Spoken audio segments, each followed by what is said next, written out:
Raisi ছাড়াও নিহত হলেন যারা: ইসলামী প্রজাতন্ত্র ইরানের president Ayatollah Seyed Ebrahim Raisi ও পররাষ্ট্রমন্ত্রী হুসাইন আমির আবদুল্লাহিয়ান হেলিকপ্টার দুর্ঘটনায় নিহত হয়েছেন।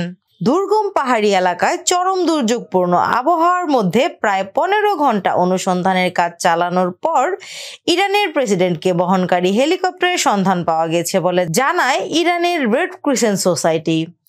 একই সঙ্গে এই খবরের সত্যতা নিশ্চিত করেছেন ইরানের ইসলামী বিপ্লবী গার্ড বাহিনী বা IRGCর প্রধান কমান্ডার হুসাইন সালামি।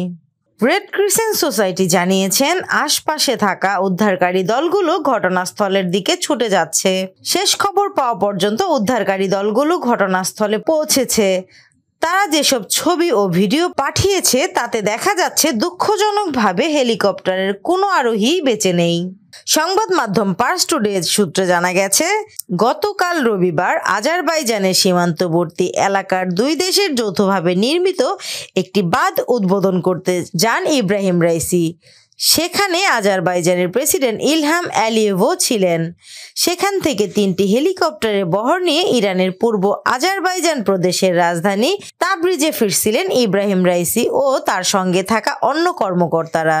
হেলিকপ্টারে যারা ছিলেন: এই হেলিকপ্টারে প্রেসিডেন্ট ইব্রাহিম রাইসি ছাড়াও পররাষ্ট্রমন্ত্রী হুসাইন আমির আবদুল্লাহিয়ান, পূর্ব আজারবাইজান প্রদেশের গভর্নর মালেক রাহমাতি এবং এই প্রদেশের ইরানের সর্বোচ্চ নেতার মুখপাত্র আয়াতুল্লাহ মোহাম্মদ আলী আলে হাশেম ছিলেন।